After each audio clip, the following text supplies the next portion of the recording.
Right, but it's game day. Manchester United face Aston Villa at Old Trafford. It's a first game in a while. These are pre-match thoughts. It's game day. We're getting to the 5 things to predict and to expect from the game. So let's get into it now. The first thing that we always look at is the Manchester United team. Now, the Manchester United team from the Newcastle game, I remember Mazraoui come in. It was Lamont in net, Mazraoui, Maguire, Yoro, Shaw, Casemiro, Menu, Bruno, Cunha, MBUEMO, and Sesko. Now, listen, in terms of changes I'd make, I probably wouldn't make any, really. I think there's a debate if you want to bring in AMAD for MBUEMO because he didn't have the greatest game. But I think just keep that same team. I think that team looked very, very good against Newcastle at times. And that has looked good recently when it started together. I think there's no reason to change the defence. I think if Martinez is not fit for this game, so there's no need to worry about putting him in. De Ligt's not fit either. So the only real question is, do you keep Delo in? Do you keep Mazraoui in for Delo? And I probably would. I think Rodgers is Villa's best threat and has been their best player this season. And I definitely consider keeping Mazraoui up there. I think he's a better one-on-one defender than Dalot. I think he's better defensively, which is something that we're going to probably need, especially on the counter-attack from Villa. And I think Mazraoui would be someone I'd go for. Shaw, Maguire I'd keep, and so too Yoro. I think they all had decent games, and obviously Le Mans in net. In midfield now, again, Villa are missing a lot of midfielders. But in this game, I think it's going to be an energetic game. We're going to need control in that midfield. And Casemiro and Mainu's relationship's been fantastic, so I'll definitely keep them in there. Bruno then starts in the 10. I think Bruno's been fantastic for Manchester United this season. And again, he's going to be someone that is looking for that assist record. He's going to look to have an important game, and hopefully he can do so for Manchester United. And then in the front three positions, Cunha, Mbeumo, Sesko, that's been the front three. I think Sesko's on great form. Again, I said there's an argument if you want to take out Mbeumo and bring in Sesko. If you want to take out Mbeumo and bring in AMAD, I wouldn't kind of hate that and disagree with that.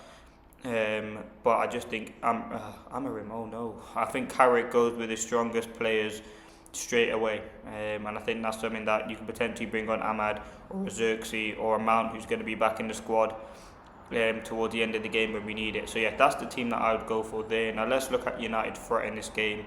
I think it comes from Cunha. I think he's someone who, listen, I've identified Bruno on most games. I think the way in which you hurt Villa is on the counter-attack, and you have to press them high. They're a team, as we've seen in the reverse fixture, they like to play out from the back, and if United press them highly, they are prone to making a mistake. They're not in great form. I think if you can pounce on that, is something that's going to be very, very important. Now, obviously, from set pieces as well, they're a team that have been struggling recently United are very good from set pieces, so that's the threat from us. A lot of goals scored, the likes of Casemiro, Bruno, connections being very, very good, and especially utilising Sesko and Maguire in the box. I think set pieces are going to be key in this game for United, but most importantly, defending them. I think on the counter, it's going to be. I think we will control most of the possession, and it's all about how we utilise it, making runs. Because Villa, again, they need points. It's a battle for third place. Chelsea lost yesterday. Liverpool play later on after United. So Manchester United really do need the 3 points. And I think it probably will be a game on edge for large parts of it. Now let's talk Aston Villa. As I said, they beat Lille 1-0 in the Europa League. And they're probably going to be better match fit for this game because they've had more games to play, which is something that I am concerned about going into the game. I think match fitness and rhythm is something that's key, and United don't have a lot of that at the moment, not playing many games. Carrick was asked about that in the press conference, and he said there's both negatives and positives of not having games. It gives you more chance to prepare and stuff, and yeah, that's one positive. And we've seen when United have had games in quick succession, it has massively affected our performance. So yeah, I do massively think sort of Villa are going to be a threat in this game. They've got some very good players. They've got energetic players. I think Morgan Rodgers is a real threat and has probably been their best player every time I've watched them this season. They make a lot of intricate passes centrally, so United are going to have to be on it there. And as I said, the team that can score goals, create chances. Emery, as I said, at one point they were challenging for the league. They've had a bit of a drop off in form since then, but again, they are still a very, very good footballing team. But again, they are prone to making mistakes, and that's something that I think Manchester United could definitely utilise as well. Then when you watch them this season, I haven't watched them in a while, but the last time I watched them, they are a team who, again, are very, very good. I watched them, I think it was in the FA Cup against Newcastle, and they played all right, but they got knocked out, and I think on the day Newcastle did deserve to go through. And they are They do have a lot of injuries. Kamara's out injured. Tielemans is out injured. I think McGinn's just returning back from injury. So yeah, their midfield is quite depleted, and I think United do need to take advantage of that.